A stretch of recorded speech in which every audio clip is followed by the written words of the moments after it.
and has 2 exhibitions currently in Canberra. And his work can be seen in the collection at the St. Paul's Cathedral. And you said you have some works going in the window there too, in the windows, yeah? Yes, for those who know St. Paul's Cathedral, it's great to be here, thank you. And I thank Philip for the acknowledgement of country, which he referred to as a welcome to country. We need to get those little bits of technicalities and protocols, and it happens quite a bit, so that's okay. If you know the cathedral, you walk in the front door, there's a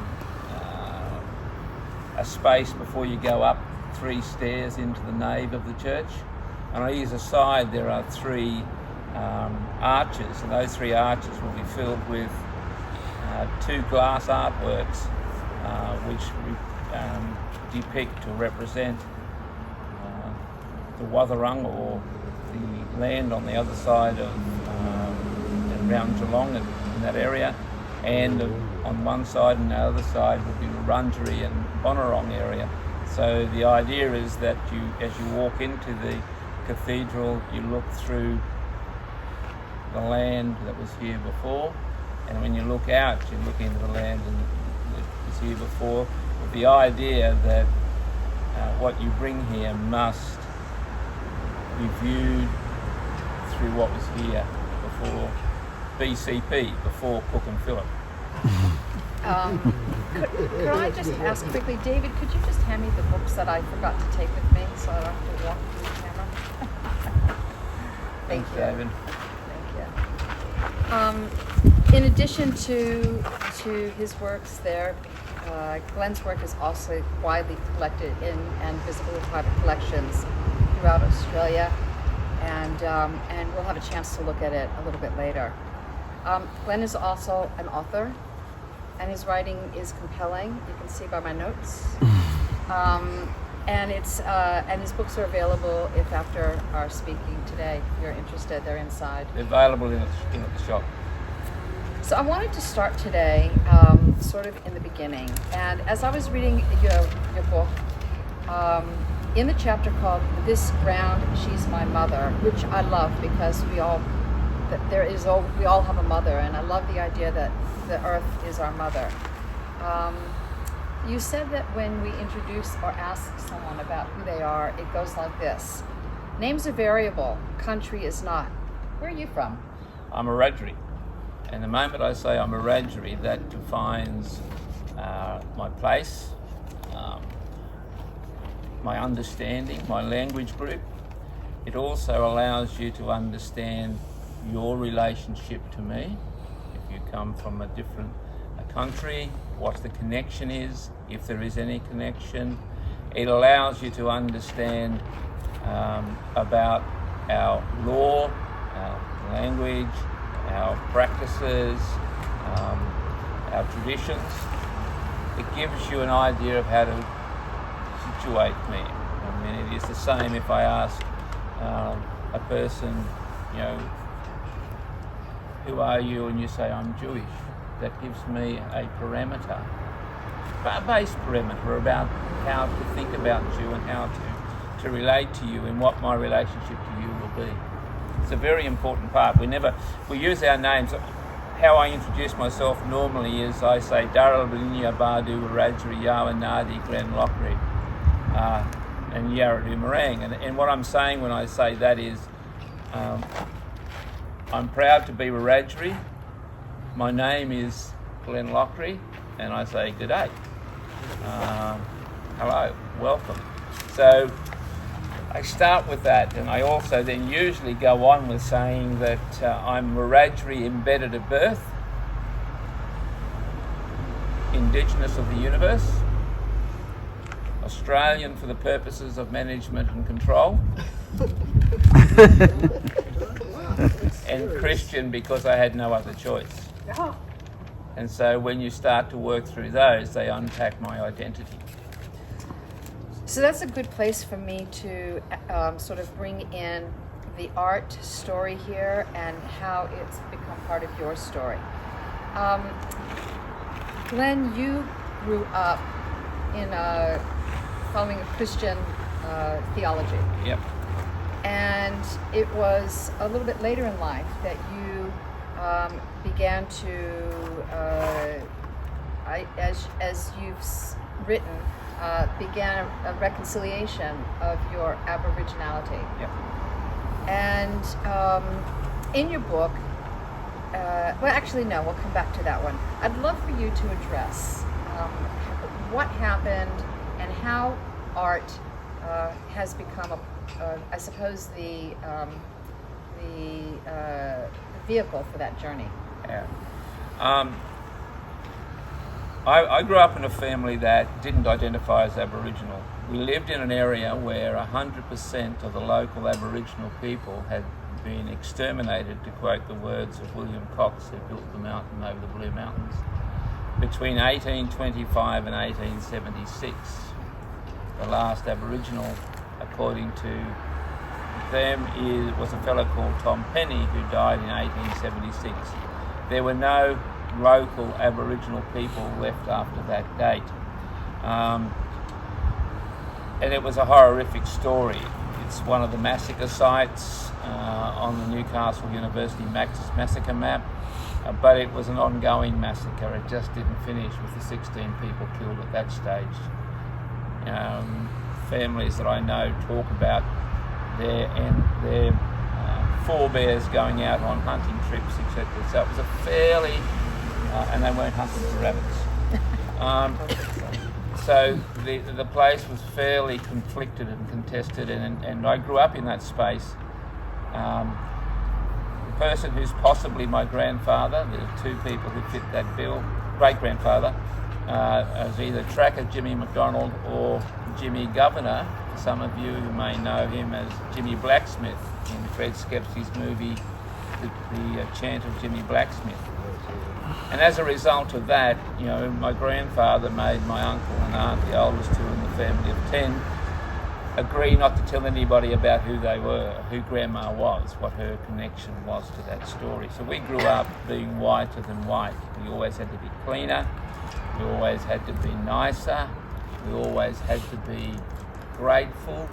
We always had to be careful not to upset the white fella. And it was kind of how I grew up in our family.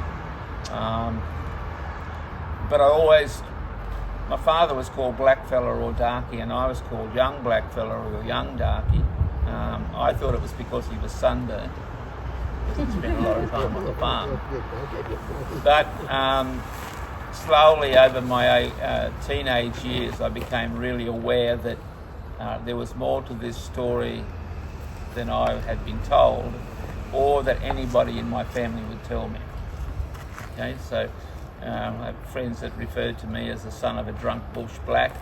I refer to that in the book. I always had to be 3 times as good as anybody else to be half as good. Nobody ever suggested, even though I was in the top classes at school, that I should go to uni. It just never occurred. They thought I'd go out and be a shearer and be a drunk bush black again. A drunk, yeah. Write that. Yeah. So I then, when growing up in that environment, I started to get in touch with what I now call my Aboriginality, or my Rajarri sense of who I am, and running around the bush barefoot, sitting in trees, watching animals, being in touch with that whole sense of what we call our kin, our relationship to others. And because I wasn't able to be open to, or didn't have the access to Aboriginal traditional learning, the only place I could go is into my mother's church, the Anglican church. So I channeled my spirituality, or my Rajarri way of seeing, into that space. Can I ask you a question? I'm interrupting you. Yep. Right.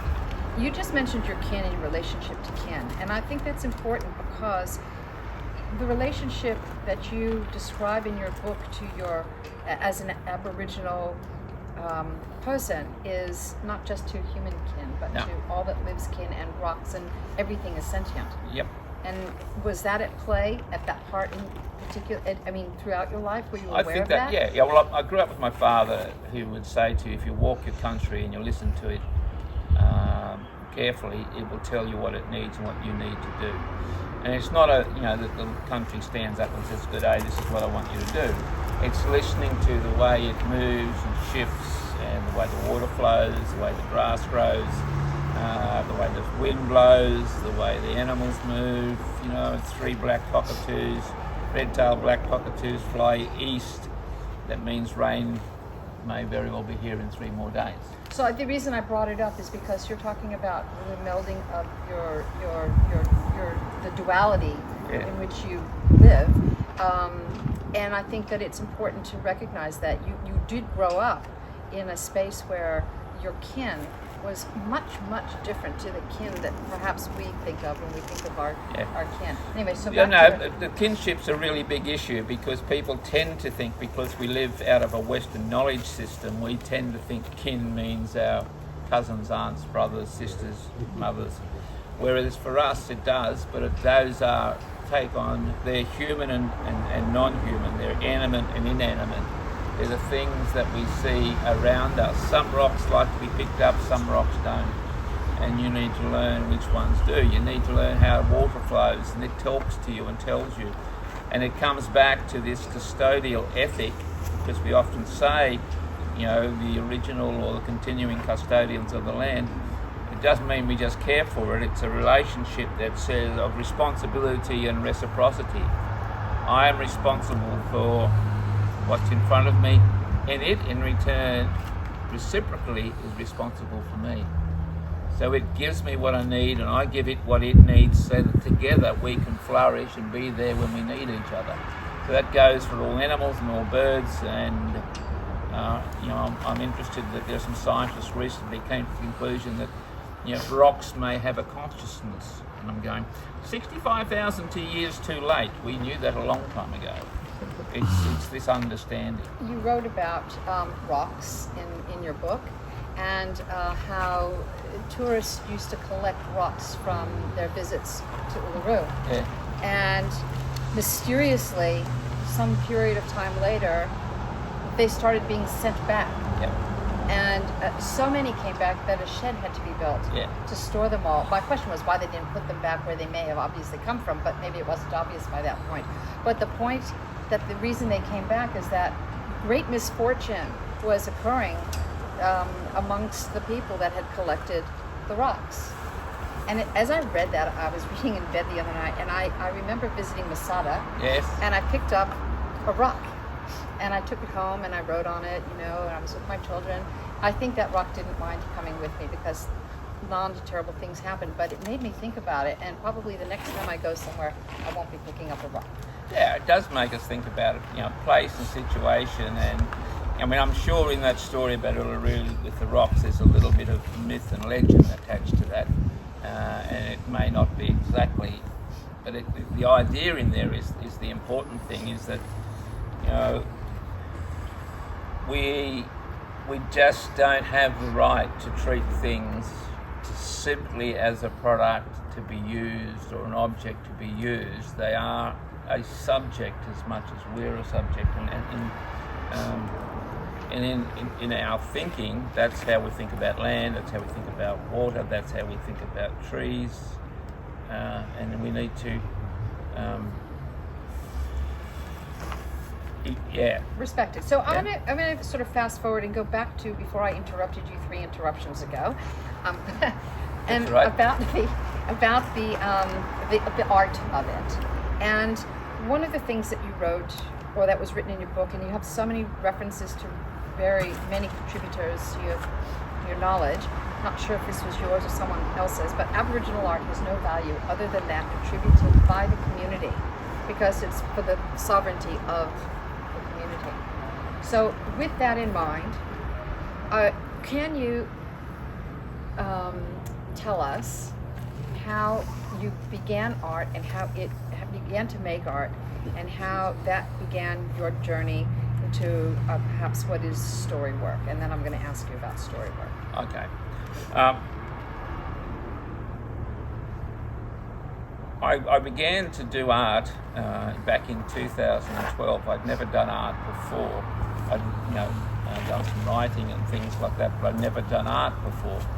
And I'd been to Borneo and walked the Sandakan to Rendu Death March, which happened at the end of the Second World War, and 2,500 or thereabouts Australian soldiers died in those last days marching up through the rainforest to Rendu, and those that didn't die on the trip died at the last camp. And when I came back, somebody asked me to do some drawings, and I said, well, I don't know about drawing, because they said, you write poetry, you do mime, you do this, you can probably draw as well. And I said, I've never done that in my life. So I did some sketches, and I took them into the art teacher at the school where I was at, and she said, I like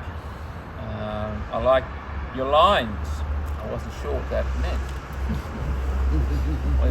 And she said, you should do art. And I said, how do I do that? And she said, get a big piece of white canvas, fill it with paint, see what happens, and keep on doing it until you find your practice. And when you find your practice every day.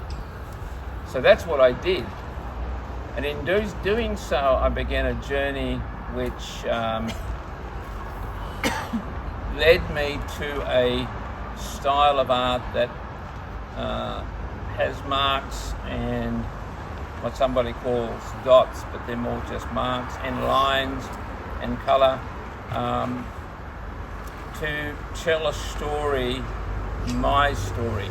Because I didn't grow up in the traditional Aboriginal setting, Wiradjuri setting, where I would have been given the knowledge stories that go back deep under the ground and are all around us, I don't paint those because I don't really see that I have the permission to do so. But what I paint are my stories, and stories that resonate with me about my place as a Wiradjuri person inside country. And I need to clarify that, because the country that I come from has been dug up by 3 massive open cut coal mines. And all we have left from where Aboriginal people were, Wiradjuri people were, there are 3 sites, and we only have access to 2 of those. So I really don't have a country to go back to walk on. This is a specific space. And remember, in Aboriginal thinking, country is a very small bounded space. It's horizon to horizon, sky to ground. And as I lived on top of the great, or near the top of the Great Dividing Range, it's fairly specific space. Our universe doesn't go outside of that. We don't know anything about Port Phillip Bay.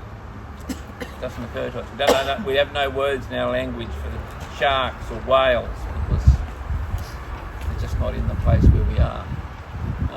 So we have this very limited. So that country has been dug up and destroyed. So what I discovered as I started to engage with the canvas is that I began to see the canvas as an extension of my body. Because I'm born out of the ground under a tree, I bring my country with me. Wherever I am, I'm not off country, I'm on country, because country's here.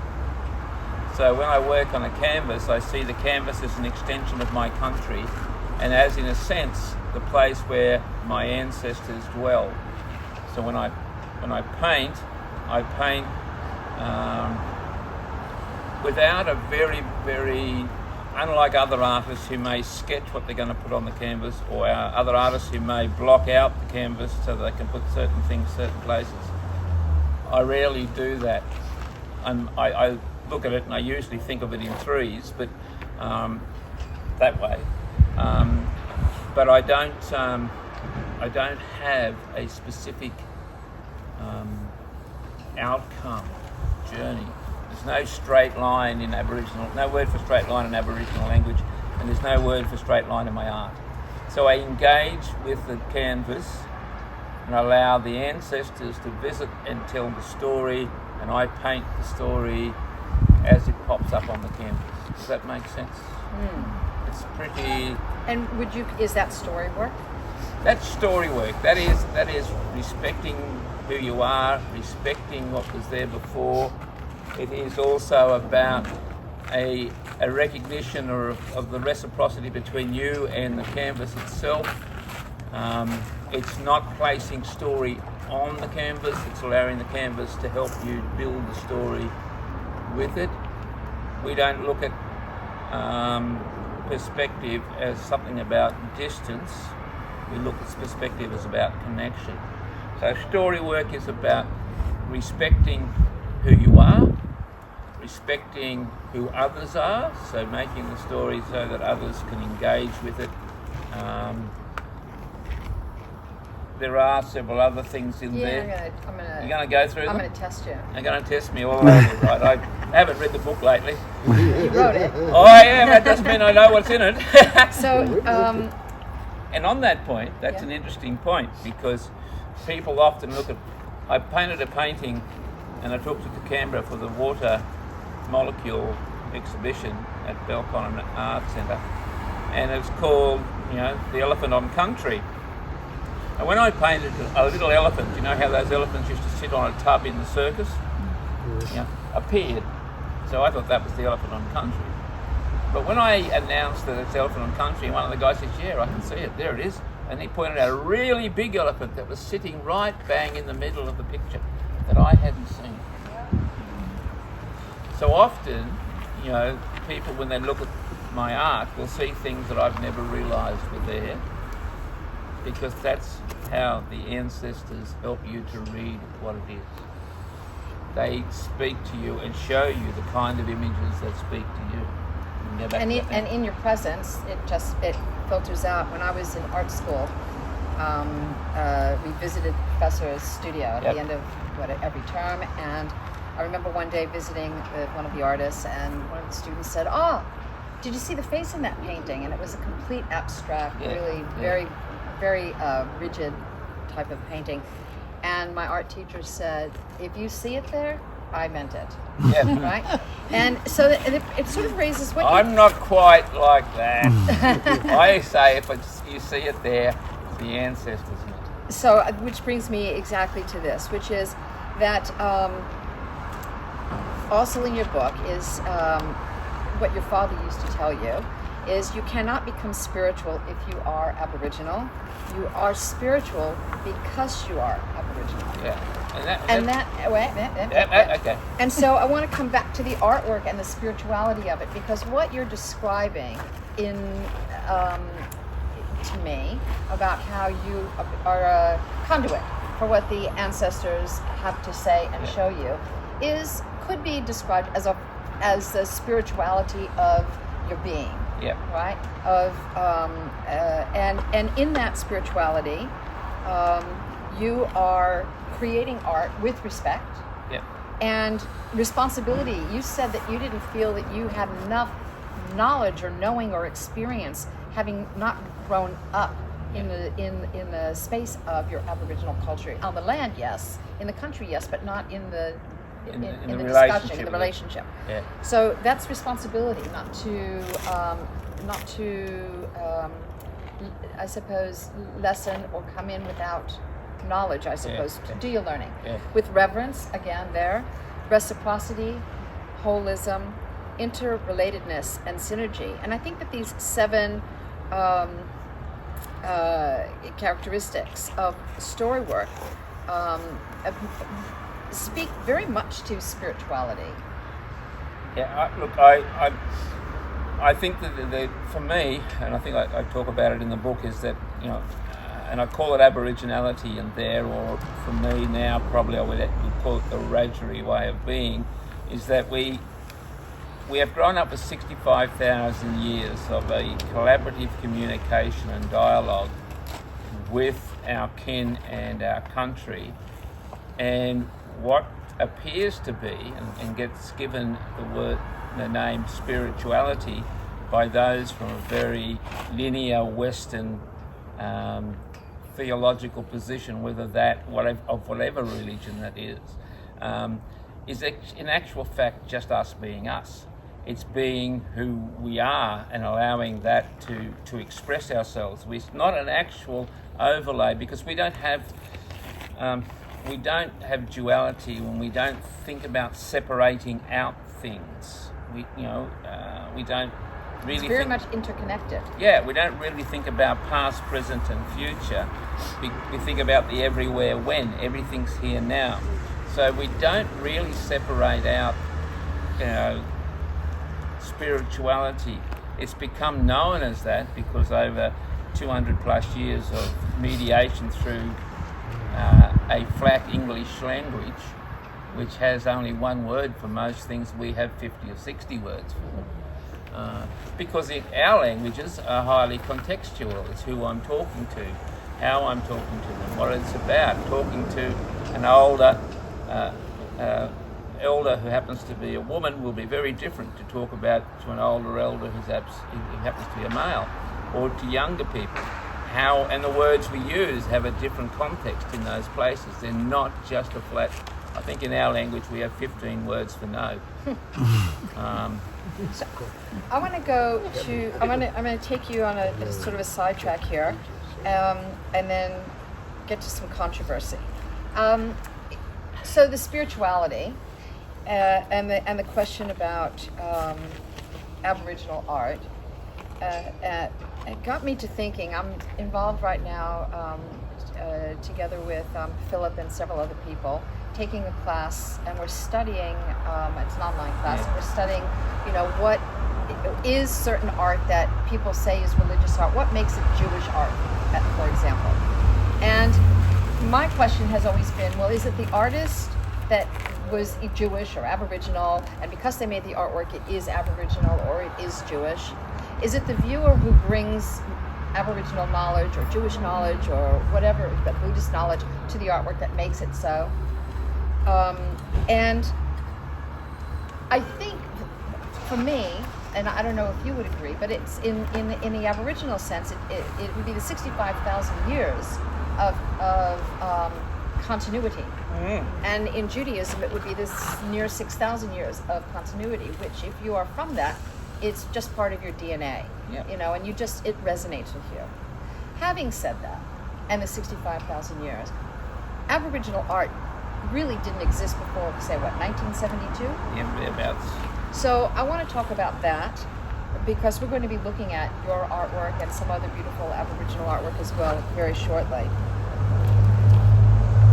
Is the artwork that we see out there that's called Aboriginal artwork, do you think that is it all Aboriginal artwork? How do we know when we're looking at Aboriginal artwork and we're looking at commercialized storytelling?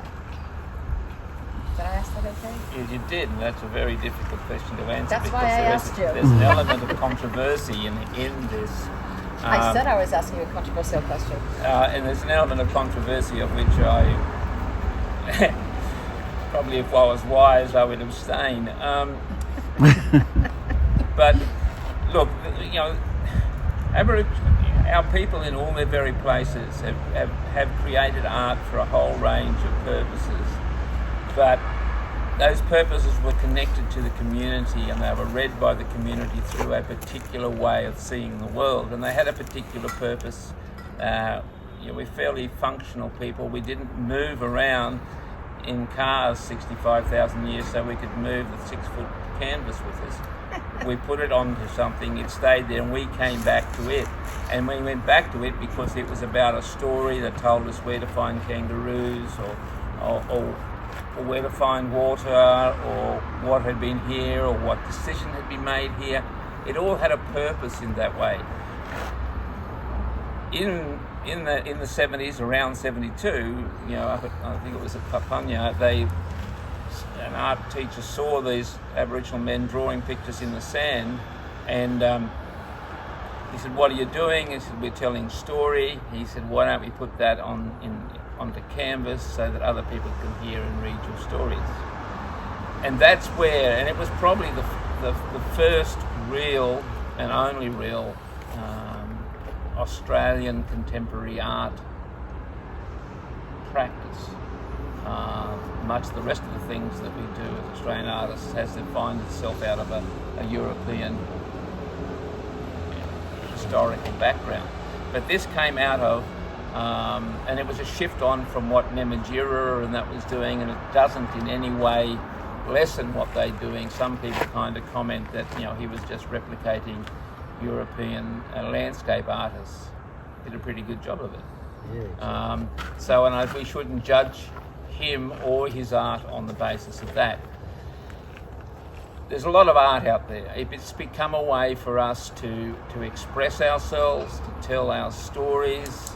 Sometimes the dots tell the stories, sometimes the dots hide the stories. And we have to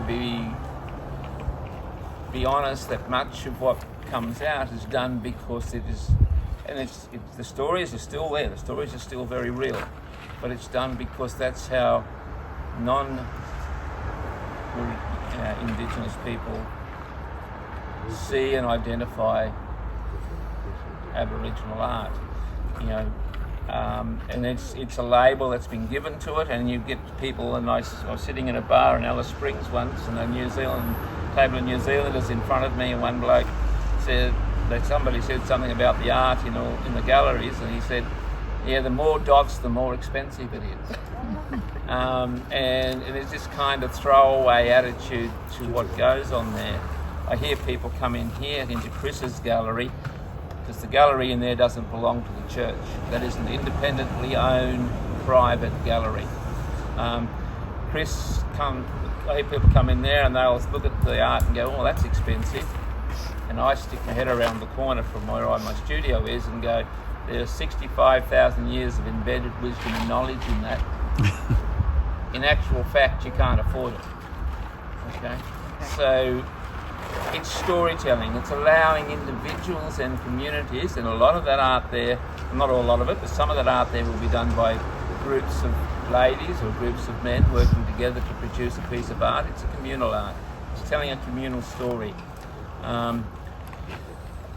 It's a complicated process to talk about, what's good and what is bad. Why do we wish to judge it with those labels?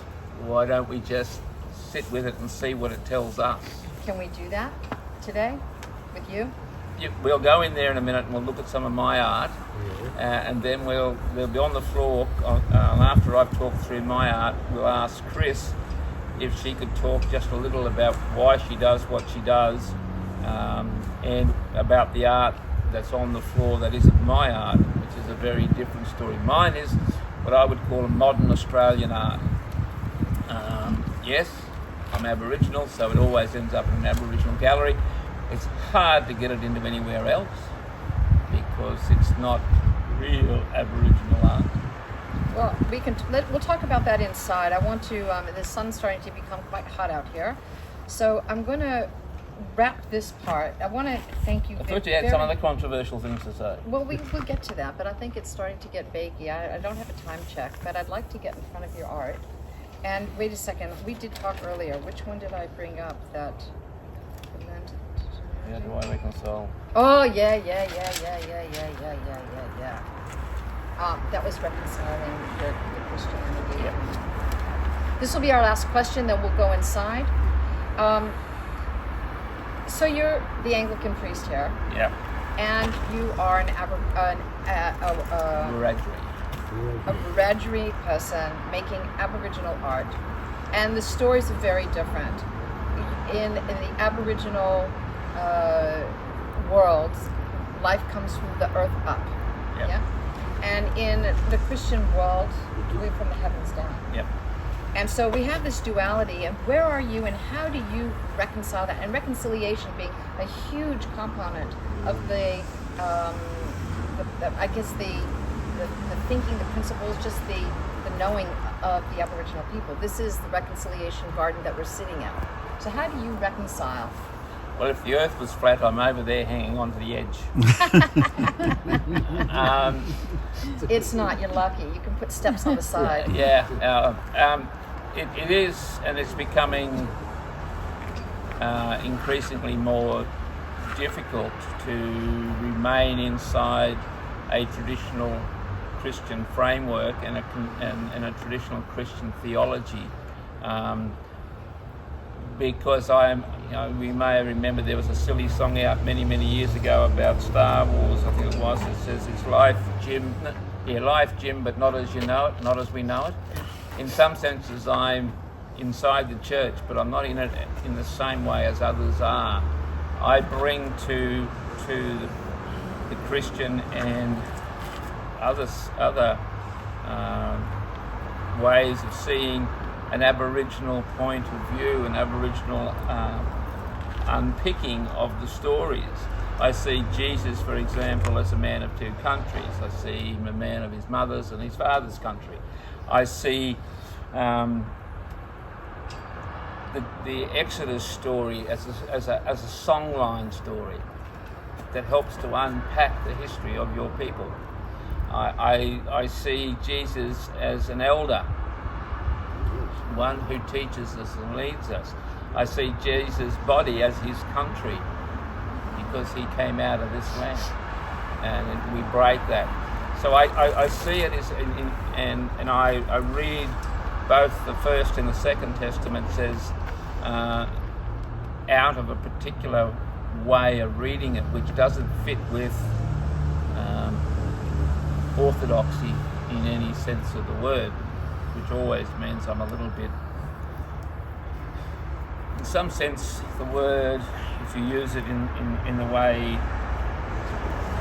some scholars use it, a little bit of a heretic. I bring heresy in to try and shift things to another place. Left of centre? Left of centre, decentralised, de-link. I mean, I think the work of some of the South American academics talk about de-linking from the orthodox and the centre and re-existing what was here before. So I'm in no way able to reconcile the two together as a nice fit. You know, as you said, we're geophysical. Christians, the Abrahamic religions are theophysical. We are at a different place, and I find that I am not in the place to be able to reconcile them as a nice, neat fit. It is a struggle, and I'm probably moving further towards this side. No, I'm not. Probably Do we have to come together? I mean, as I was reading this book, and anybody who wants to know more about what Glenn thinks and knows, it's a great read, and it made me actually question my own theology, my own Jewish background, and say, yeah, that doesn't sound different to me. It's the context is a little bit different, but you were speaking about the country being here in your heart. Well, if you would ask me what I believe is God, I believe that godliness is within, and that's a heart center. Thank you very, very much. Yeah.